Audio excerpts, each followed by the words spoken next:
Hello ladies and gentlemen, boys and girls, this is sallyexe and today we are going to be reading Smile.dog.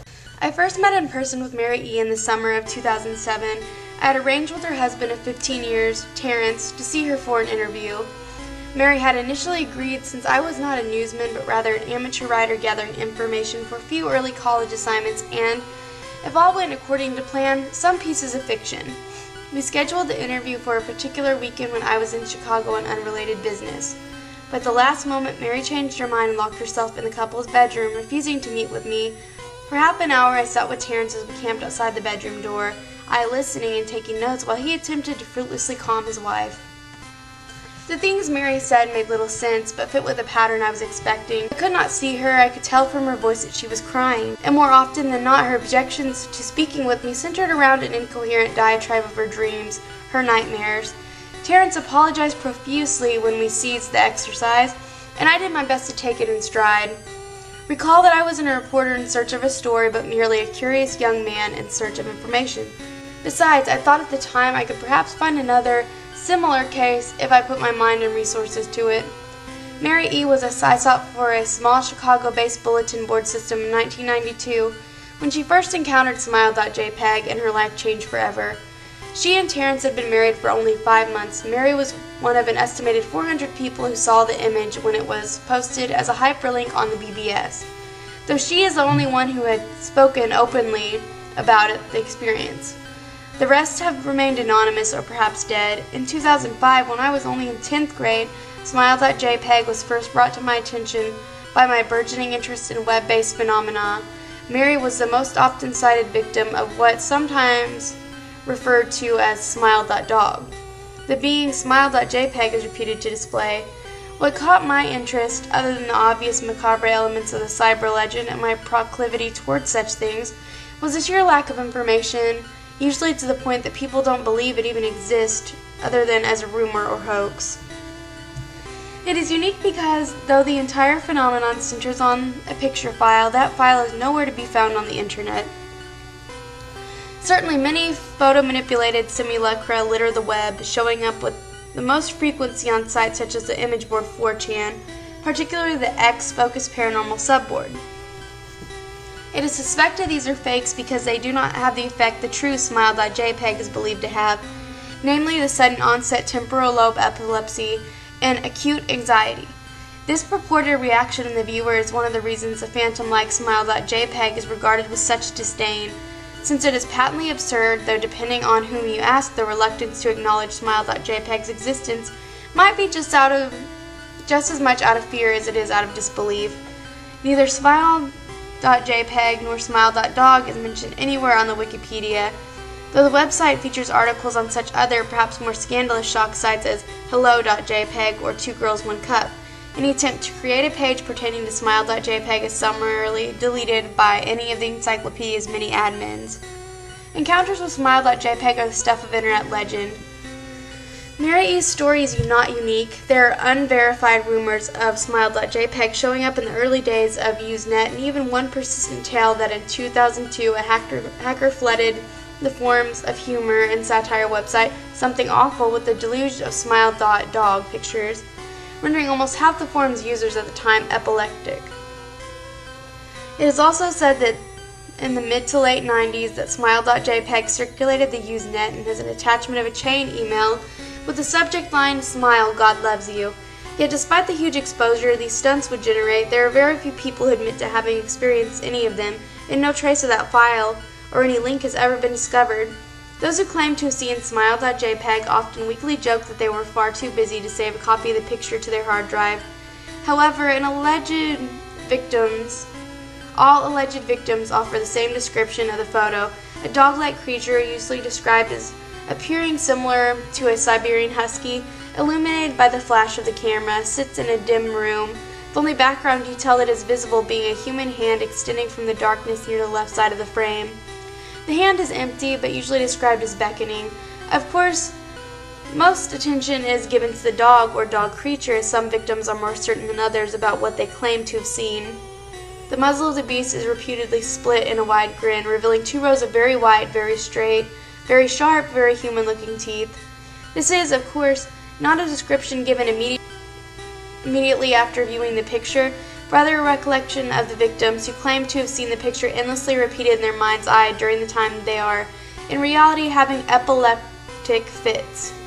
These fits are reported to continue indeterminably, often while the victims sleep, resulting in very vivid and disturbing nightmares. These may be treated with medication, though in some instances it is more effective than others. Mary E., I assumed, was not on effective medication. That was why, after my visit to her apartment in 2007, I sent out feelers to several folklore and urban legend-oriented news groups, websites, and mailing lists, hoping to find the name of a supposed victim of Smile.jpg who felt more interested in talking about his experiences. For a time nothing happened, and at length I forgot completely about my pursuits since I had begun my freshman year of college and was quite busy. Mary contacted me via email, however, near the beginning of March 2008. It read, "Dear Mr. L, I am incredibly sorry about my behavior last summer when you came to interview me. I hope you understand that it was no fault of yours, but rather my own problems that led me to act out as I did. I realize that I could have handled the situation more decorously. However, I hope you will forgive me. At the time, I was afraid. You see, for 15 years I have been haunted by Smile.jpg. Smile.dog comes to me in my sleep every night. I know that sounds silly, but it's true. There is an ineffable quality about my dreams, my nightmares, that makes them completely unlike any real dreams I've ever had.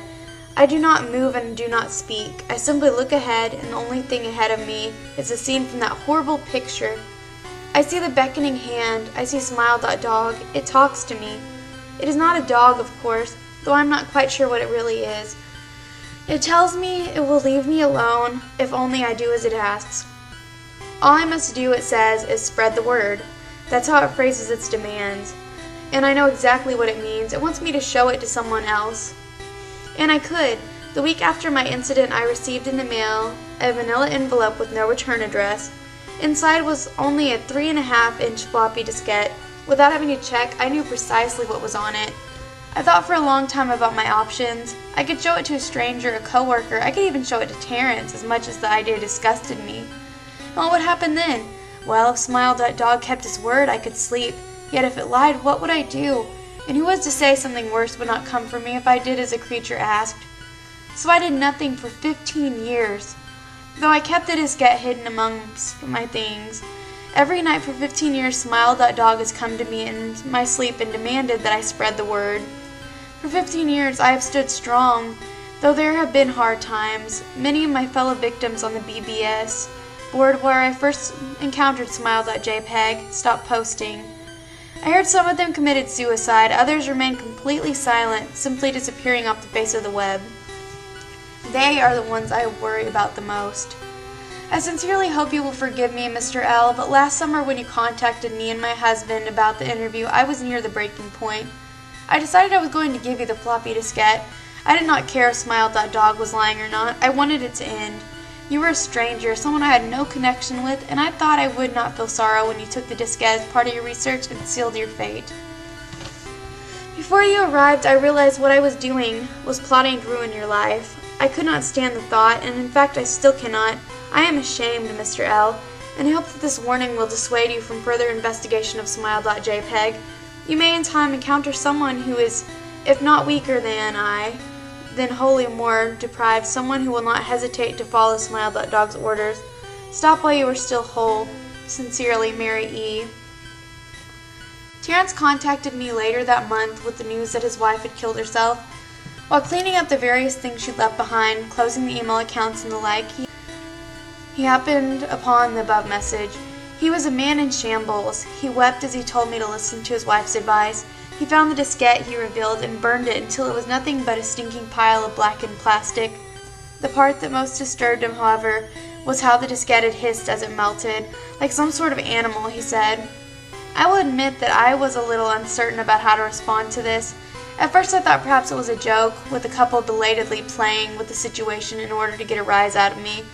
A quick check of several Chicago newspapers' online obituaries, however, proved that Mary E. was indeed dead.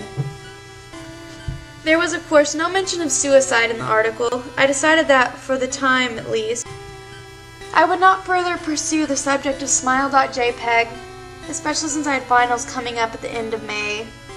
But the world has odd ways of testing us.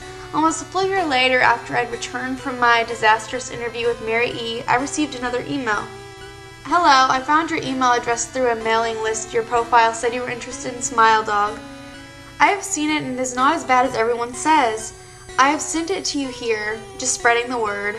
The final line chilled me to the bone. According to my email client, there was one file attachment called, naturally, Smile.jpg. I considered downloading it for some time. It was most likely a fake, I imagined, and even if it wasn't, I was never wholly convinced of Smile.jpg's peculiar powers. Mary E's account had shaken me, yes, but she was probably mentally unbalanced anyway. After all, how could a simple image do what Smile.jpg was said to accomplish? What sort of creature was it that could break one's mind with only the power of the eye?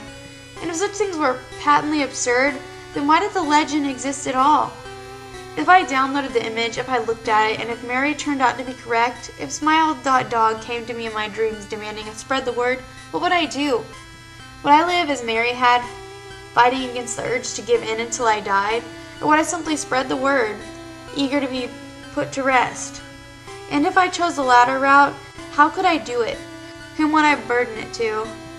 If I went through with my earlier intention to write a short article about Smile.jpg, I decided I could attach it as evidence.